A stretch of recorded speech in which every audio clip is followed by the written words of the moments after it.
annoying for sure. Abusive, I mean, you can ignore it, You do have a choice. You don't have to respond. You can ask a question. You can, like, why is it that you're texting 25 times a day? Are you okay? Are you...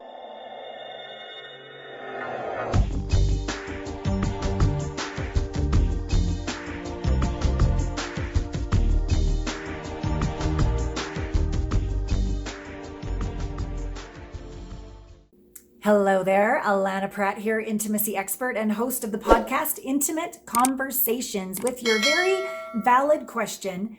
What is it? Is constant texting abusive? It's a great question. You sound annoyed. I imagine it's quite annoying if somebody texts you all the time, constant texting. Like, just let me be. Perhaps they don't have a sense of inner trust, so they need to control you on the outside. Perhaps they're needy and need your approval, your attention, like all the time. So they're always texting you.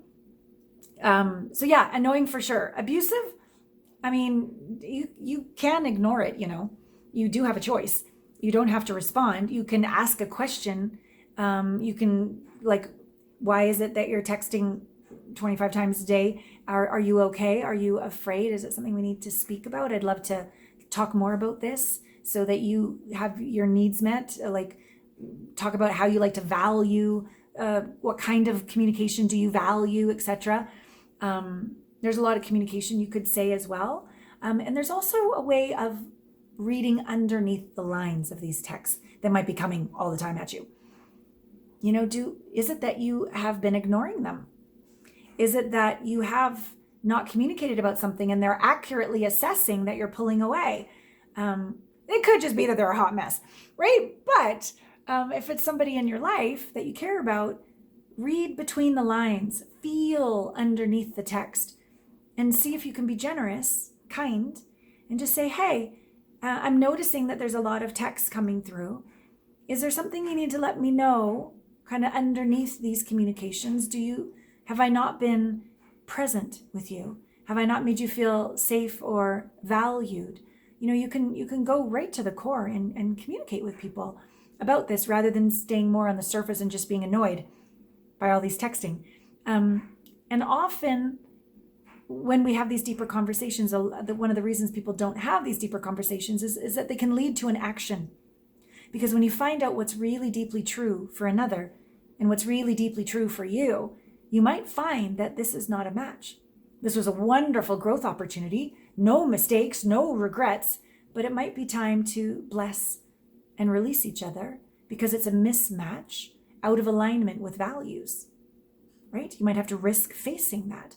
Or when you have these deeper conversations of truth, which we do in our Heartmates curriculum, every alternating Thursday and Friday, conscious connection calls, we practice deeply, authentically, vulnerably, communicating in a meaningful way that deepens intimacy. And we practice listening profoundly without interrupting or justifying or making excuses. It's a really good skill. Keeps people, thriving over time with their partner. What you might find when you have another deep conversation about these texting is you're going to have to own it. You're going to have to own, my God, I have been focusing on work and not being present. I do come home and bring my crap with me and dump it on you. I'm sorry. You might have to grow up. You might have to become more spiritually mature. You might have to sign up for one of our programs and learn to integrate the wounds of the past. You might not be a great communicator, and you might have to own that. You might be the needy one who's texting too much and pushing your partner away, and you need to sit in your own fire and soothe yourself rather than seek your safety and worth from the outside in. Having deep conversations is not just a skill. It is a skill, but it's the capacity to sit in the fire for that communication and be willing to grow and evolve and take actions in alignment with what you discover, right? So a lot of people just don't do the work. They just spiritually bypass and blame each other or themselves. But it doesn't have to be that way. When you learn how to, we call it become the one, you find the one. And that one is this one, right? We think we want the one on the outside, and that's all awesome. And I'm all for thriving relationships. But basically, at the end of the day, the one we're really looking to connect with is our soul and our self. so that we feel peaceful in our skin and we learn how to forgive ourselves for being perfectly imperfect. None of us have only light and no dark. None of us are perfect. And yet, if we're so highly critical of ourselves, we create separation on the inside, which only gets projected as separation on the outside. And then we blame the other, and then we just get a new, same issue in a new body, and we do it all over again, probably worse the next time, until we slow down, face and feel, and do the inner work, and experience a homecoming of peace on the inside, grace on the inside, love on the inside, power on the inside, humility on the inside, empathy on the inside, freedom, surrender, liberation to be unapologetically who we are, while simultaneously being kind and caring for our fellow human. So this is the deep work we do around here. And we have a hell of a lot of fun. And it's really, really safe to be real.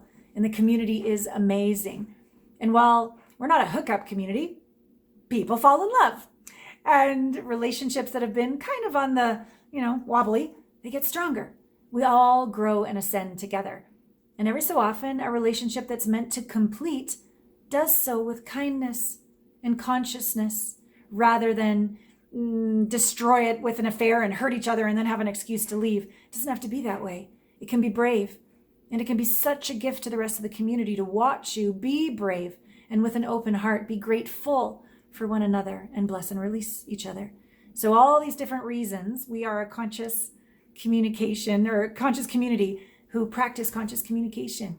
And it makes all of our lives better with our beloved, with ourself, with our divine, with our money, with our purpose. Everything's a relationship.